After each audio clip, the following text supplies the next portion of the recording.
The start of a new sketchbook is always a time of mixed feelings for me. It can be both a moment I anticipate and dread. It can be so exciting yet so anxiety inducing.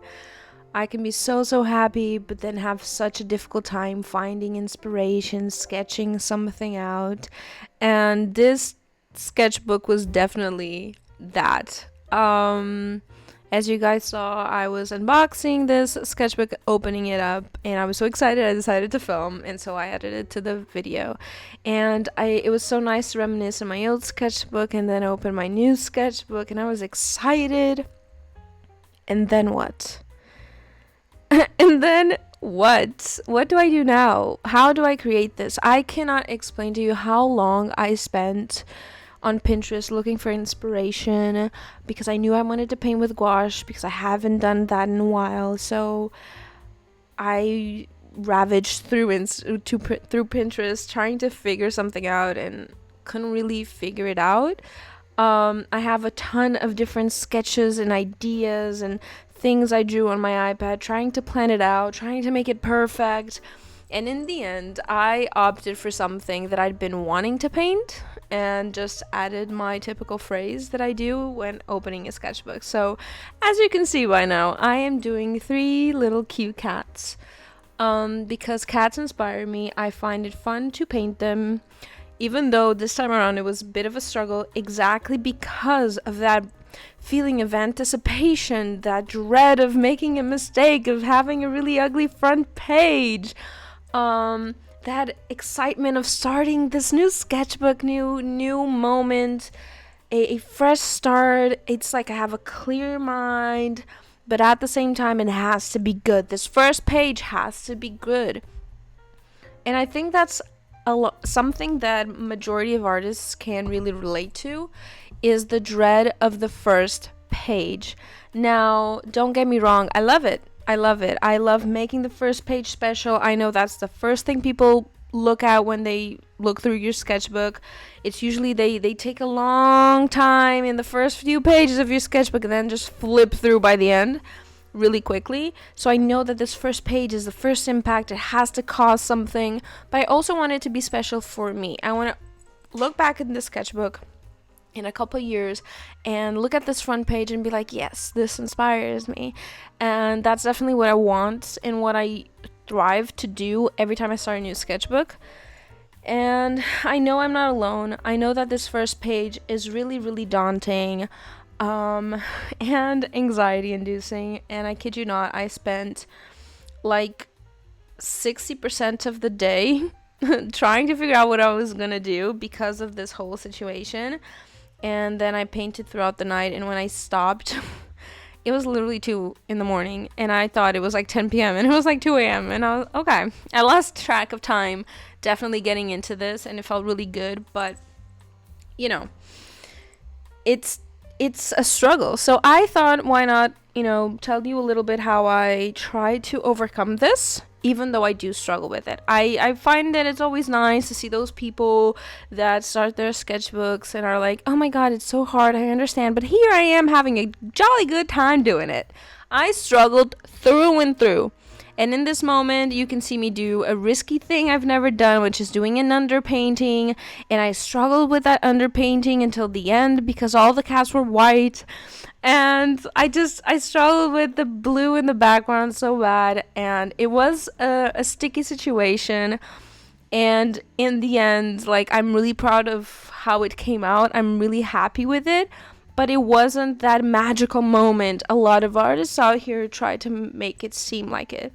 A good artist I love that inspires me to thrive and to fight and to become better is Jess Karp. So that's my first advice. Go watch her videos. She's very inspirational. She really helps, like, motivate me to want to paint more. Every time I watch a video of hers and I'm having those slump days where I don't feel like doing anything, she just motivates me to perk back up. Let's grab a sketchbook, let's draw, let's paint, let's sketch, let's do something creative. And she talks about this a lot, and I know she talked about it in one of her recent videos, so definitely check that out because it's really, really nice inspiration, and she has amazing sketchbook work in general, but sketchbooks, I love her sketchbooks.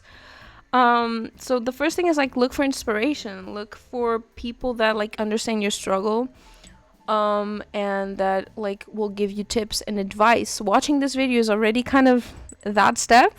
Not that I'm trying to say I'm super inspirational, I know, I'm amazing, but, what I mean is, like, you know, just look for inspiration, look for videos, for things on Pinterest, really search. The second thing I do that really does help me is I created a rule for myself. So as you will see, and if you've seen any of my sketchbook tours or first pages, I always open and close my sketchbook with a saying. Now you can do it with this, or you can decide to do it with, like, a presentation page, an objectives page, like what I want to achieve with this sketchbook page.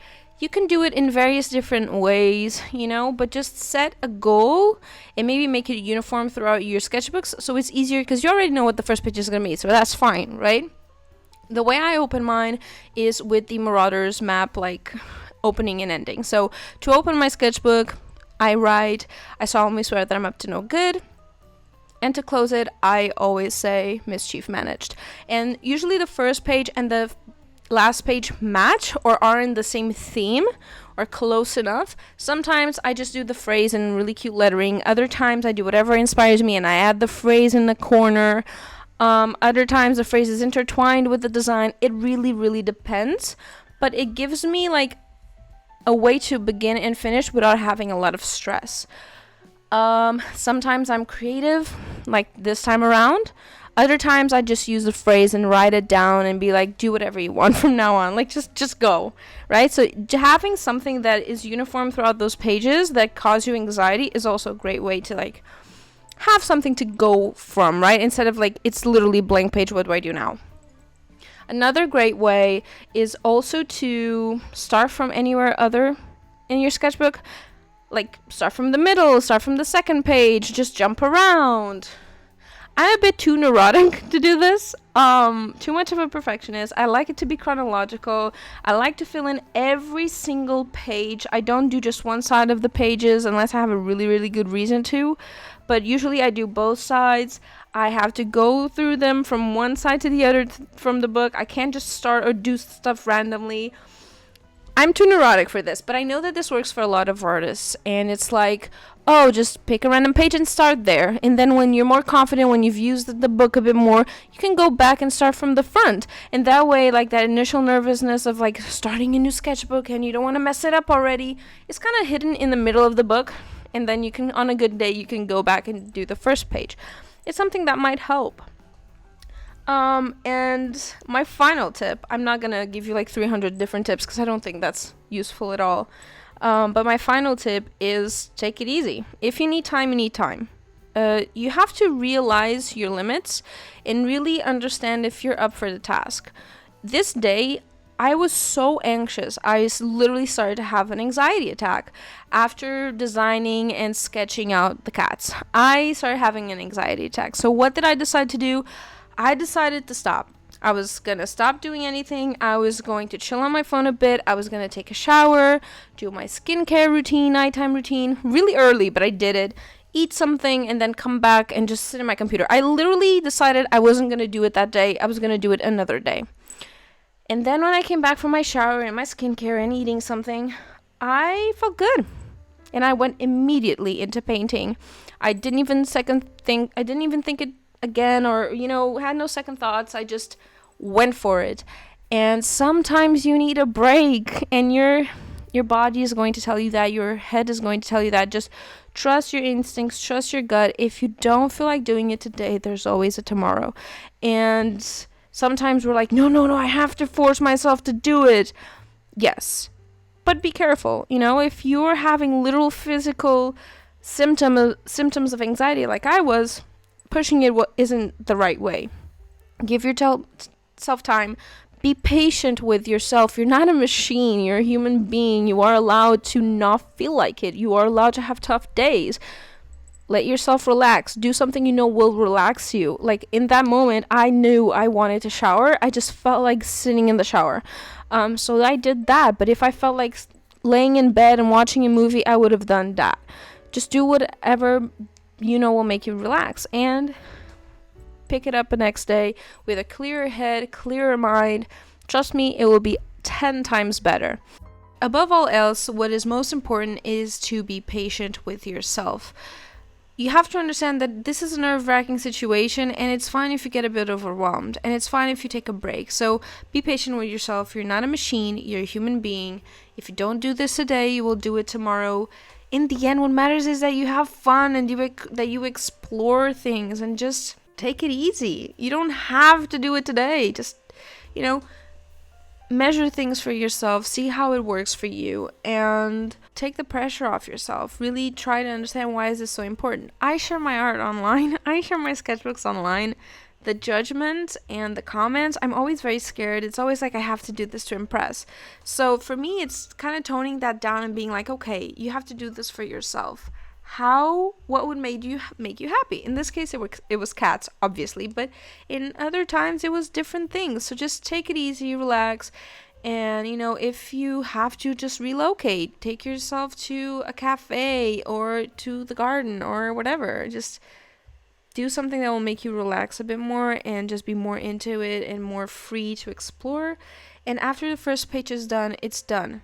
It's done, and you're good, you're free. What's the worst that can happen? It gets ugly. So what? You have an entire sketchbook to make up for it, so.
We are finally reaching the end of this process of this video, and I just wanted to ask you guys, before we look at the final reveal and how this looks in the end, to tell me, what is it that you struggle the most with working on your sketchbook? Is it the first page? Is it something in between? What are things that you struggle with drawing? And is there something I can help and something that you would like to see from me and that maybe I could explain or just show how I do it, my process?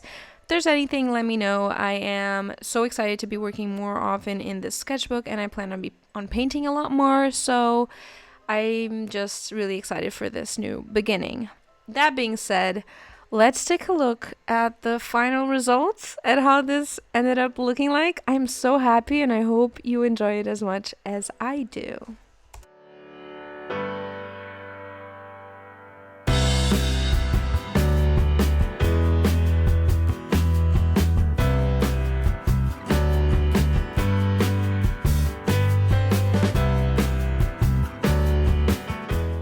And this is our final piece. I hope you guys like it as much as I do. Let me know in the comments down below if you do. Subscribe, follow me on my socials. They're all linked below, and I'll see you guys in the next video.